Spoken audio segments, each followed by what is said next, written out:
Bienvenidos queridos oyentes, hoy en la Radio Libertad, la voz bicentenaria, nos sentimos gratas de hablarles en esta edición sobre una época que ha marcado toda una generación de nuestra nación. Hacer la verdad como un objetivo estelar es para lo que estamos aquí. Ahora nuestra conductoria, Ariana Liaga.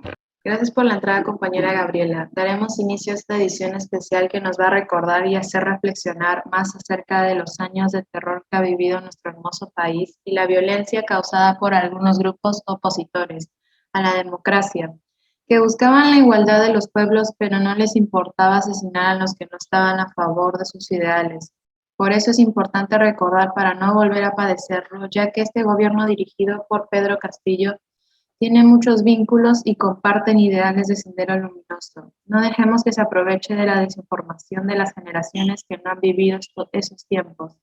Y lo más importante, que no falte el respeto a las familias que han perdido a sus seres queridos y a nuestras instituciones que dieron su vida en la lucha contra los senderistas. Por esa razón hacemos esta edición especial. Bueno, la primera pregunta es, ¿desde cuándo el Perú vivió una época de extrema violencia y cuáles son los orígenes del conflicto armado interno en nuestro país? Interesante pregunta planteada por nuestros queridos oyentes. Y porque recordar es volver a vivir. En esta ocasión, las especialistas Silvana y Michelle nos van a contestar esta pregunta. Sean bienvenidos. Hola a todos y muchas gracias por la bienvenida. Para iniciar a responder la pregunta, el inicio de la violencia ocurrió en 1980 en Chuschi, Ayacucho, el día sábado 17 de mayo, el día que se celebró las elecciones generales, luego de 12 años de dictadura militar, donde se ocasionó la quema pública de las ánforas y padrones electorales a manos de militantes de Sendero Luminoso. Fue este el acto con el que se declaró la guerra al Estado y a la sociedad peruana, siendo la primera vez la participación de los sectores más olvidados y excluidos del país, como los analfabetos, que en su mayoría eran mujeres. Es un hecho que en el contexto temporal de los 80s y 90s existía una gran desigualdad entre peruanos.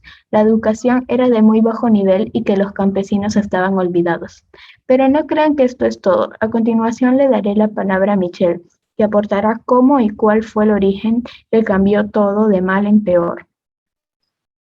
Justo eso, Silvana. Gracias por haberme invitado. Encantada de responder mis dudas. Bueno, los orígenes del conflicto armado interno, o como nosotros lo llamamos, o como lo conocemos, época de terror, se dio a causa de las fuertes desigualdades de ese tiempo y la ausencia de la participación del Estado en los lugares alejados de la capital, lo que aún padecemos y no ha cambiado a pesar de los años.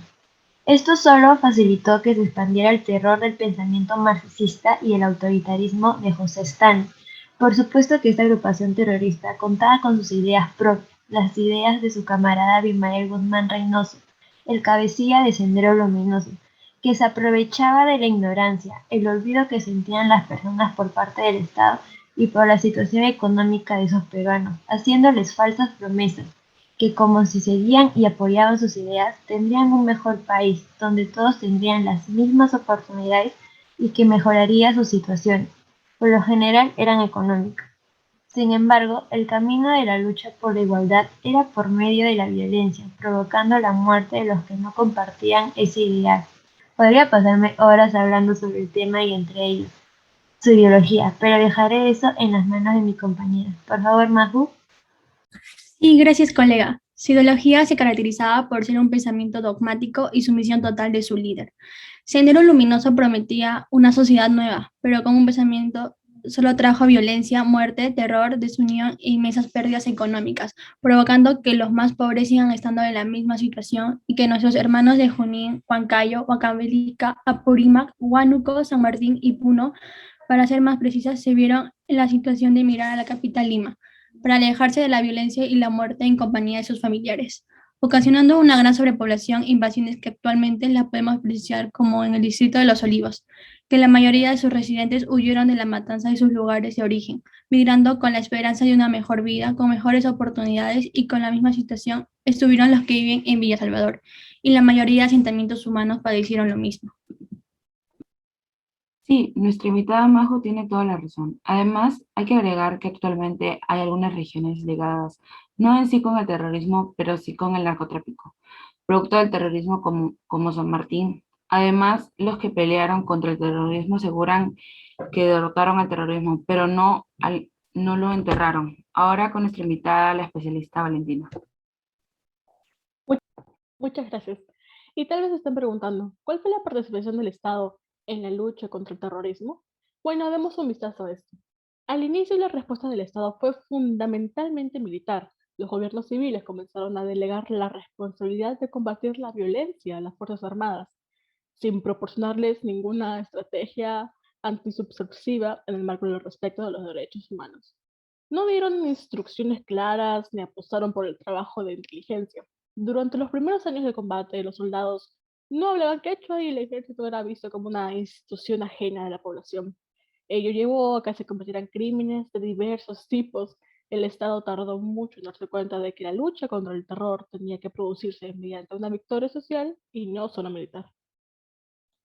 Sí, eso es totalmente cierto. Además, en el gobierno de Alberto Fujimori, Abimael Guzmán, el desencadenante y el cerebro del terror, fue capturado por el Grupo Especial de Inteligencia Hein, que era parte de la Policía Nacional del Perú la noche que nunca olvidaremos, el 12 de septiembre de 1992, en una casa de Surquillo. Se sentenció a Abimael y a sus seguidores que fueron capturados en algún acto de violencia a cadena perpetua, y se les impuso el pago de 2 millones de soles al Estado peruano y otros 2 millones de soles de manera solidaria a las víctimas y sus deudos. Asimismo, el gobierno de transición de Valentín Paniagua garantizó una investigación creando la Comisión de la Verdad y de la Reconciliación. Totalmente correcto, compañera Ariana. De los miles de casos ocurridos, me gustaría comentarles acerca del atentado en la calle Tarata, en el distrito de Miraflores. Esta es una de las mayores tragedias ocurridas en el distrito miraflorino y no debe ser olvidado, y es probablemente uno de los casos más conocidos. Tal vez tú, querido oyente, también has escuchado hablar sobre él, pero déjame contarte con detalles, siempre recordando que repasar estos hechos es rendirle memoria a quienes fallecieron inocentemente.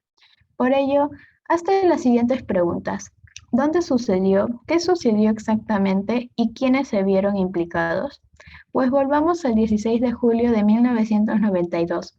El Comando de Sendero Luminoso hizo estallar un coche bomba en la calle Tarata del distrito de Miraflores, ocasionando la muerte de 25 personas y 155 heridos. El objetivo habría sido destruir la sede del Banco de Crédito, ubicada en la vecina calle El Arco, pero la bomba explotó antes de tiempo. Sí, hay que agregar que el automóvil utilizado en este hecho atroz fue un Datsun de color limpio. No tenía placa de rodaje y llevaba alrededor de 400 kilos de una letal combinación de dinamita con ánfora de nitrato de amonio con petróleo. Los implicados de este atentado fueron 4 integrantes de Sendero Luminoso, que responden como alias de Carlos, Lucía, Antenor y Franco. Se habían encargado la tarde de ese día de empaquetar los explosivos en el coche bomba. Actualmente siguen pagando cadena perpetua por la matanza que ocasionaron. Eso es cierto, e incluso hay más. Otros dos terroristas, Nicolás y Arturo, se encargaron de trasladar el vehículo, secundados por otro auto que sí tenía placa, un Toyota con placa LQ3655, donde irían tras dejar el mortal Datsun aparcado en el objetivo. Ambos vehículos habían sido robados exprofesamente para el atentado. ¡Qué vergüenza! Ahora hemos elegido un relato de personajes que vivieron esta época de terror en carne propia. ¿Quién fue? ¿Qué pasó con el personaje? Veamos qué nos dice Valentina. Gracias, y hemos elegido a María Elena Moyano Delgado, ya que su historia es muy conocida y sobre todo porque es hermana actual de la congresista Marta Moyano, de la bancada de la Fuerza Popular, que se ha propuesto darle lucha a este gobierno de izquierda para acabar con la ideología del terrorismo, que acabó con la vida de su hermana de una cruel forma. Marta Moyano fue una luchadora social, dirigente vecinal peruana, conocida popularmente como la Madre Coraje, el 15 de febrero de 1992, a la edad de 33 años, cuando se encontraba en una pollada organizada por el programa Vaso de Leche, fue asesinada por un comando de aniquilamiento de 15 terroristas de Sendero Luminoso, dejando huérfanos a sus hijos de 10 y 8 años. El objetivo de los seguidores de Abimael Guzmán fue castigarla por su activismo, así como advertir a todos que sufrirían el mismo destino quienes se atrevieron a desafiarlos. Asimismo, días después, Sendero Luminoso dinamitó la tumba de Moyano. El crimen causó indignación y condena entre la población peruana de todos los sectores. No obstante, la muerte de Moyano inspiró a todo el país y fortaleció la decisión de combatir a Sendero Luminoso. Y hasta aquí finalizamos la primera parte de nuestra amena y cruda charla. Dada esta vasta conclusión, llega la hora de que se cuestionen a sí mismos sobre las decisiones tomadas y lo que la considerará al incierto futuro del país. Como mensaje final, no debemos olvidar el pasado, ya que es la única forma de entender el presente y que la democracia perdure en nuestro país. Muchas gracias por escucharnos en esta primera edición.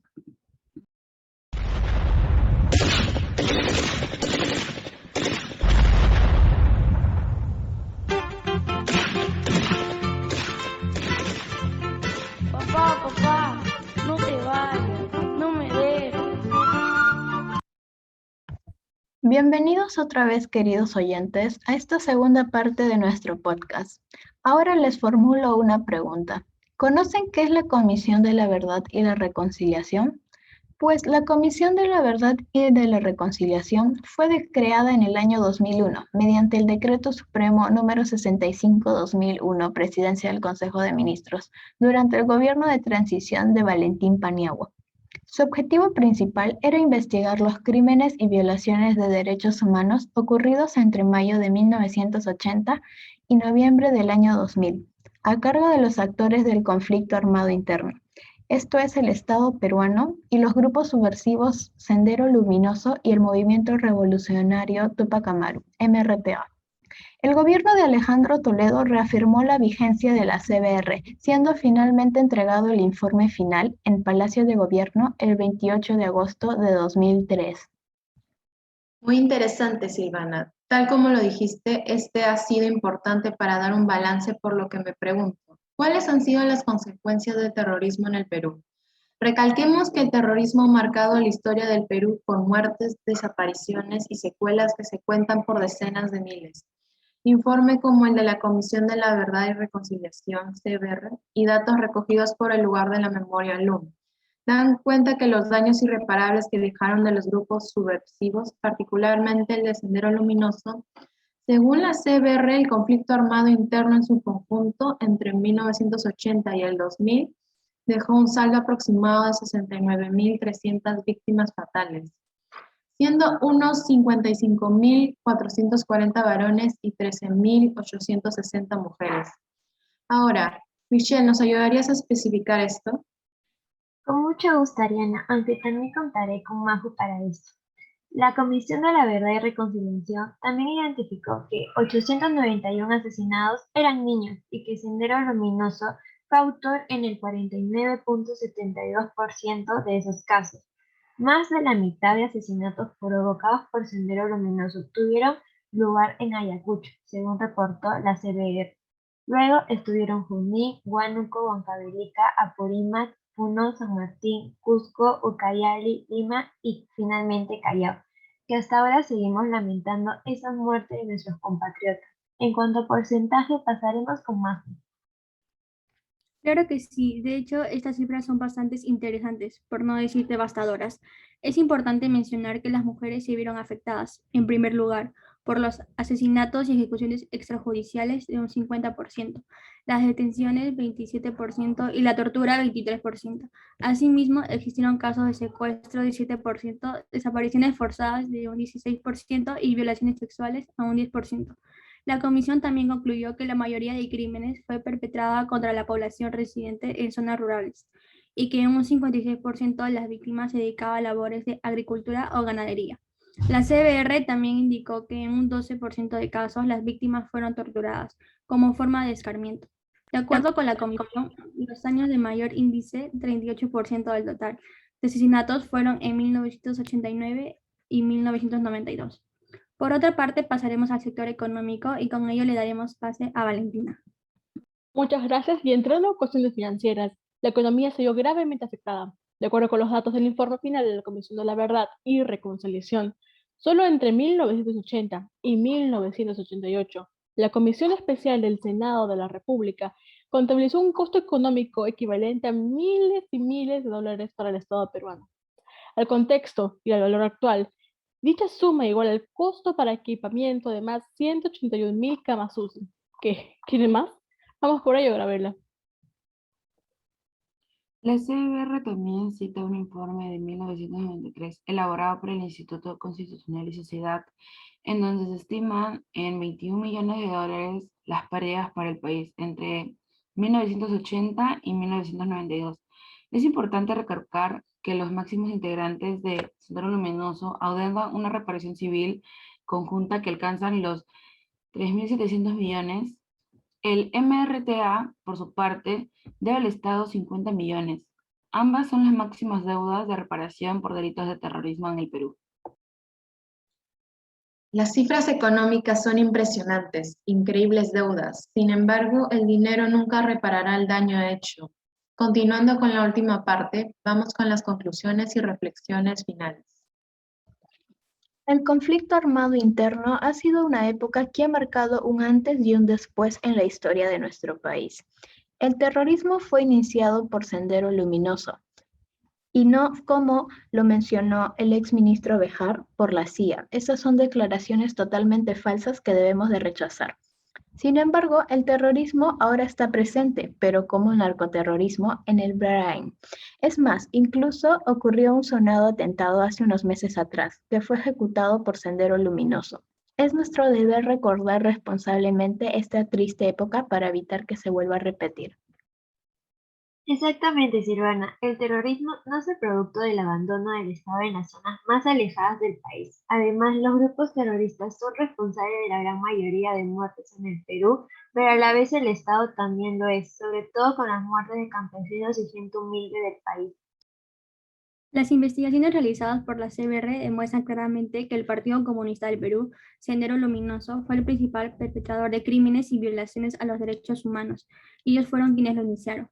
Asimismo, la CBR ha constatado que las violaciones más graves de los derechos humanos por parte de agentes militares fueron ejecuciones extrajudiciales, desaparición forzada de personas, torturas, tratos crueles, inhumanos o degradantes. Por último, antes de retirarnos, me gustaría decirles que las generaciones que no han vivido, o gracias a Dios, no han perdido a alguien cercano en la época del terror, sepan que la ideología que supuestamente busca la igualdad de las personas solo va a traer miseria y muerte. Eso ya nos quedó comprobado. No hagamos que nuestro odio haga que estemos a favor de grupos radicales. Está bien que no estemos de acuerdo con algunas cosas del Estado, pero demos nuestras opiniones de manera ordenada, responsable y obviamente razonable y a favor de nuestro país. No poniéndonos en la fuerza. Respetemos la democracia. No olvidemos que el terrorismo aún está presente en el Perú y ahora en el Poder Ejecutivo. Por favor, no dejen que la muerte de los que lucharon contra el terrorismo sea en vano y ni que la historia se vuelva a repetir. Bueno, querido público, este fin de semana a nivel nacional recibimos la noticia que el mayor genocida de la historia del Perú, fundador del grupo terrorista Sendero Luminoso, responsable de la muerte de más de 35.000 peruanos, falleció el sábado a los 86 años, en el centro de reclusión de máxima seguridad de la base nacional del Callao, lugar en el que estaba recluido cumpliendo una condena de cadena perpetua por terrorismo. Aún no se sabe quién le corresponderá la entrega de su cuerpo. Sin embargo, en nuestra opinión, el Estado debería cremar sus restos de terrorista para que no haya ningún sepulcro a su honor, ya que sería una falta de respeto a los familiares de las víctimas de terrorismo. El día sábado 11 de septiembre debe ser reclamado por el Estado como un día de paz. Con la muerte de este genocida se puede decir, por fin, terrorismo nunca más, pero aún nos falta erradicar esa ideología por completo. Eso ha sido todo por esta edición especial. Esperemos que esta información les sirva para que reflexionen y así entender nuestro presente como país. Muchas gracias por su sintonía y nos vemos en una próxima ocasión. Al terrorismo ni perdonamos ni olvido.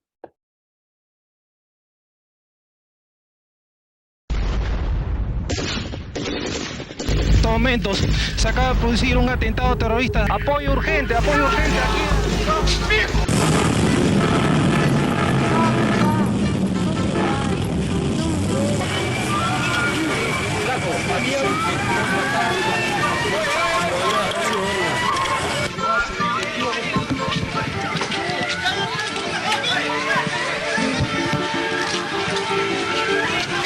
Es el cruce de la avenida Araníbar. Esto es Santa Beatriz.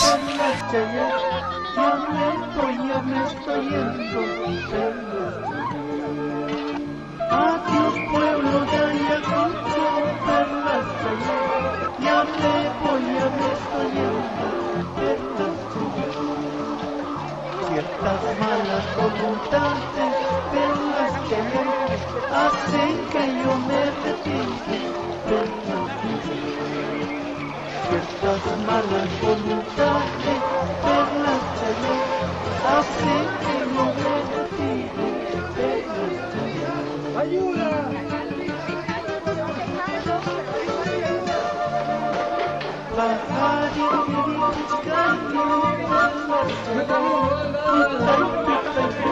Se acaba de producir un atentado, hay 3 heridos, 4 heridos. Esto es increíble. Esto es increíble realmente. Son las 12 de la tarde con 48 minutos. Está seriamente dañado, tienen que auxiliarlo. Dios mío. Okay. Hay más heridos. Vamos a ingresar. Dios. Instalaciones de Panamericana Televisión. Hay una gran agitación, una gran cantidad de heridos aún no determinados. La policía trata de saber si...